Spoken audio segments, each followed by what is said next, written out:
Pernahkah kamu merasa seperti diseret masuk ke dalam drama yang bukan kamu ciptakan? Ketika seseorang memprovokasi, menyindir, atau menyalahkanmu tanpa alasan yang jelas, dan kamu hanya bisa diam, bingung, atau bahkan ikut terbakar emosi. Kadang yang paling menyakitkan bukan kata-kata mereka, tapi rasa tidak berdaya yang muncul setelahnya. Kita pulang dengan pikiran penuh, dada sesak, dan hati yang ingin menyerah. Tapi bagaimana jika aku bilang, kamu tidak perlu mengubah mereka, cukup mengubah cara kamu berdiri di hadapan mereka. Orang toksik, kita semua pernah bertemu mereka. Entah itu rekan kerja yang licik, teman yang manipulatif, atau bahkan keluarga sendiri yang penuh tuntutan dan kritik. Mereka hadir dalam hidup kita bukan untuk berdiskusi, tapi untuk mendominasi. Bukan untuk memahami, tapi untuk memancing reaksi. Dan jika kamu sedang berada di situasi seperti ini, berhenti sebentar, tarik napas. Karena kamu akan belajar satu seni yang tak hanya membuat mereka tak berkutik, tapi juga membuatmu tetap tenang, elegan, dan utuh di tengah badai emosi. Inilah seni stoik menghadapi orang toksik. Bukan dengan amarah, tapi dengan kejernihan. Tonton video ini sampai akhir, karena kita akan membahas cara-cara halus tapi efektif untuk menghadapi racun tanpa harus jadi racun juga. Kita akan belajar, bukan hanya cara bertahan, tapi cara tumbuh, tanpa kehilangan diri sendiri. Sebelum kita mulai, pastikan Anda sudah menekan tombol subscribe dan mengaktifkan lonceng notifikasi agar tidak ketinggalan video-video menarik lainnya. Mari kita mulai. Filsafat Stoik lahir di dunia yang tak kalah keras dari zaman sekarang. Intrik politik, pengkhianatan, kemiskinan, perang, kehilangan, semua itu adalah makanan sehari-hari bagi para Stoik. Tapi justru di tengah kekacauan itulah mereka menemukan sesuatu yang luar biasa. Kebebasan untuk memilih respon. Sesuatu yang tidak bisa dirampas oleh siapapun, bahkan oleh orang paling toksik sekalipun. Mereka sadar bahwa meski dunia luar penuh gejolak, ada satu wilayah yang selalu bisa mereka kuasai sepenuhnya. Pikiran dan sikap mereka sendiri. Mereka tidak menanti dunia menjadi adil untuk merasa damai. Mereka menciptakan damai itu dari dalam diri. Bagi para Stoik, kekuatan sejati bukan terletak pada kekuasaan atau harta, tapi pada keteguhan hati dalam menghadapi cobaan. Dan dalam setiap penderitaan, mereka melihat kesempatan untuk tumbuh, bukan alasan untuk menyerah. Filsafat Stoik menawarkan lebih dari sekadar teori. Ia memberi kita alat, cara pandang, dan latihan batin yang bisa diterapkan langsung saat kita berhadapan dengan konflik nyata. Bukan untuk mengubah mereka, tapi untuk menjaga agar racun mereka tak meracuni batin kita. Agar kita tetap bisa berdiri tegak, bahkan ketika diserang secara emosional atau mental. Ini bukan sekadar teori filsafat yang berdebu di buku-buku tua. Ini adalah cara hidup yang telah diuji oleh waktu, dan bisa kamu praktikkan mulai hari ini juga. Dengan prinsip-prinsip ini, kamu tak hanya akan belajar bertahan, tapi melangkah dengan kepala tegak meski diterpa badai emosi. Berikut ini, ada 4 prinsip stoik yang bisa kamu gunakan sebagai tameng, sekaligus cara bikin orang toksik. Tak berkutik dengan cara stoik yang elegan. Mari kita mulai dari yang pertama. 1. Jangan bereaksi, tapi responlah dengan sadar. Hal pertama yang diajarkan Stoik dalam menghadapi orang toksik adalah jangan buru-buru bereaksi. Orang toksik senang melihat kita meledak, karena saat kita meledak, kita kehilangan kendali, dan mereka mendapatkan apa yang mereka inginkan. Kekuasaan atas emosi kita. Epictetus pernah berkata, bukan peristiwa yang mengganggumu, tapi pendapatmu tentang peristiwa itu. Artinya ketika seseorang menghina, menyindir, atau memanipulasi kita, sebenarnya bukan kata-katanya yang menyakiti, tapi cara kita memaknainya. Maka diam bukan berarti kalah. Diam bisa menjadi bentuk kejernihan. Bukannya pasrah, tapi memilih untuk tidak diseret masuk ke arena yang mereka ciptakan. Bayangkan kamu berdiri di tepi sungai yang keruh. Kalau kamu mengaduk-aduk airnya, kamu tak akan bisa melihat apapun. Tapi jika kamu diam, air itu akan jernih kembali dengan sendirinya. Begitu juga dengan pikiran kita. Ketika kita tidak buru-buru bereaksi, kita memberi ruang untuk berpikir. Dan dari ruang itu, muncullah kebijaksanaan. Saat kita terbiasa bereaksi spontan, apalagi saat emosi tersulut, sebenarnya kita sedang menyerahkan remote control diri kita kepada orang lain. Mereka menekan tombol, kita yang melompat. Tapi Stoik mengajak kita mengambil kembali remote itu. Bukan dengan menekan balik, tapi dengan berhenti sejenak dan menyadari bahwa kita punya pilihan. Menanggapi dengan sadar bukan berarti kita tidak merasa sakit atau kecewa. Kita tetap manusia. Kita tetap bisa marah, sedih, bahkan terluka. Tapi yang membedakan adalah kita tidak membiarkan emosi itu mengambil alih kemudi. Kadang respons paling kuat bukan dengan berteriak lebih keras, tapi dengan berkata pelan, "Aku tidak akan membiarkan ini merusak batinku." Dengan jeda yang singkat namun sadar, kita bisa memilih jalan yang lebih bermartabat. Jalan yang mungkin tidak selalu membuat kita menang di mata orang lain, tapi membuat kita menang di dalam diri sendiri. Dan di dunia yang penuh dengan kegaduhan, kedamaian seperti itu adalah bentuk kemenangan yang paling langka. Cobalah mulai dari hal kecil. Tahan reaksi 5 detik sebelum membalas pesan yang menyakitkan. Ambil napas dalam dan tanya ke diri sendiri, apakah aku ingin jadi cermin dari energi buruk ini atau jadi sumber cahaya di tengahnya? Kedua, lihat mereka sebagai guru dalam penyamaran. Ini mungkin terdengar aneh, bahkan tidak masuk akal. Tapi Stoik percaya, setiap orang, bahkan yang paling menjengkelkan, bisa jadi guru dalam perjalanan hidup kita. Marcus Aurelius menulis, orang yang membuatmu marah sebenarnya sedang memberimu kesempatan untuk melatih kesabaran. Orang yang egois mengajarkan kita pentingnya rendah hati. Orang yang manipulatif mengajarkan kita pentingnya kejujuran. Orang yang mengkhianati mengajarkan pentingnya memilih siapa yang layak dipercaya.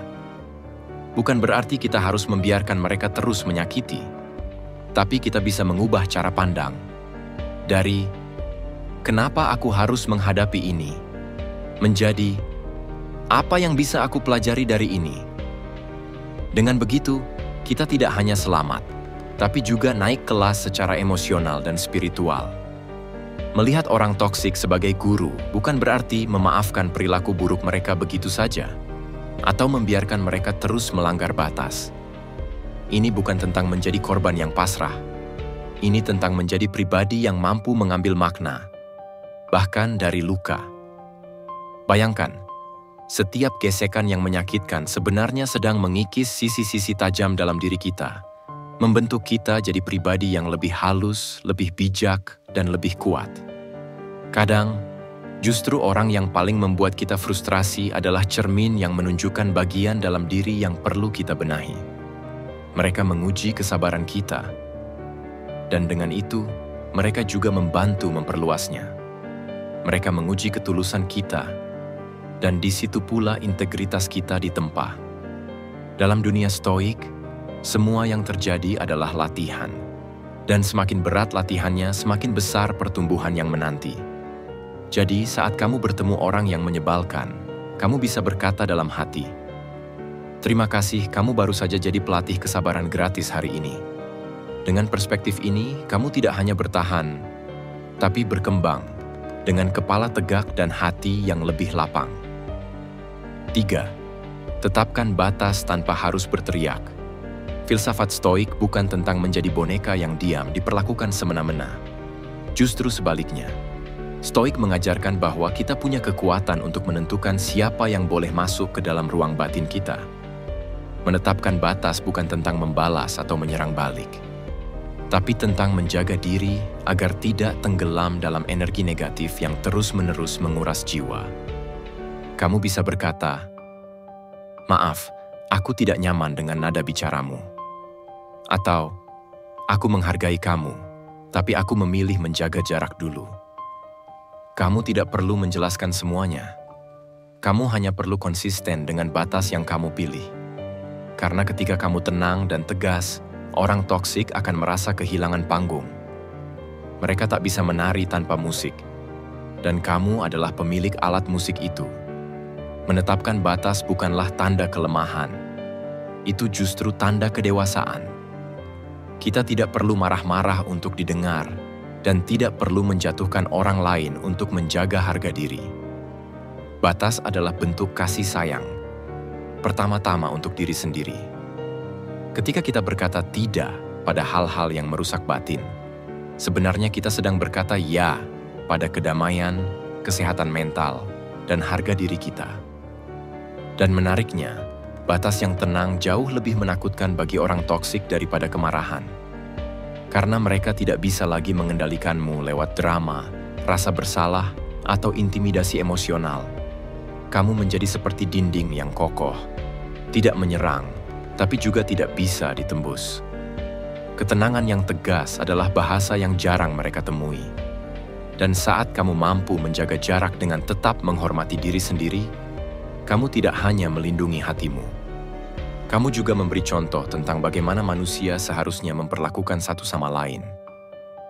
4. Fokus pada kendali diri, bukan perubahan mereka. Ini poin paling penting.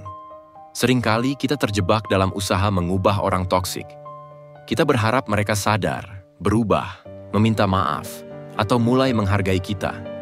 Tapi Stoik mengingatkan, kita tidak bisa mengendalikan orang lain. Kita hanya bisa mengendalikan pikiran, perasaan, dan tindakan kita sendiri. Semakin cepat kita menerima kenyataan ini, semakin ringan langkah kita. Kita tidak lagi menunggu permintaan maaf untuk memaafkan. Tidak lagi menunggu pengakuan untuk merasa berharga. Kita melepaskan beban yang seharusnya tidak kita pikul sejak awal. Mengejar perubahan dari orang toksik seringkali hanya akan membuat kita lelah, kecewa, dan merasa tidak cukup. Kita mencoba meyakinkan, menjelaskan, bahkan merendahkan diri, semua demi mendapatkan reaksi yang kita inginkan. Tapi Stoik berkata, itu adalah jebakan. Sebab begitu kita mengikat ketenangan kita pada perilaku orang lain, kita menyerahkan kekuasaan atas hidup kita kepada mereka. Sebaliknya, ketika kita mengalihkan fokus ke dalam, ke cara kita berpikir, merespons, dan menjaga batin, kita kembali menjadi tuan atas hidup kita sendiri. Kita belajar untuk tetap damai, bahkan saat dunia luar tak memberi kedamaian. Kita belajar untuk tetap menghargai diri, bahkan saat tidak ada pujian yang datang. Ini bukan tentang menyerah. Ini tentang memilih pertarungan yang benar. Bukan pertarungan untuk mengubah mereka, tapi perjuangan untuk menjaga nurani dan harga diri kita tetap utuh. Dan saat kamu mulai hidup dengan prinsip ini, kamu akan sadar, orang toksik mungkin masih ada di sekitar, tapi mereka tidak lagi tinggal di dalam dirimu. Kamu bebas. Dan itu adalah kemenangan sejati menurut para Stoik. Hidup memang tidak selalu adil, dan tidak semua orang akan memperlakukan kita dengan hormat. Tapi kita selalu punya pilihan, menjadi korban dari energi buruk mereka, atau menjadi pemilik kendali atas hidup kita sendiri. Ingat, kamu bukan cermin dari orang lain. Kamu adalah pelukis dari reaksi dan nasibmu sendiri. Menghadapi orang toksik bukan soal siapa yang paling keras suaranya, tapi siapa yang paling tenang hatinya. Kamu bisa tetap elegan, bahkan ketika orang lain bersikap kasar. Kamu bisa tetap tenang, bahkan ketika dunia mencoba mengguncangmu. Dan itulah kekuatan Stoik, mengajarkan bahwa ketenangan bukan berarti lemah, tapi tanda bahwa kamu sudah mengenal dirimu sendiri dengan sangat dalam.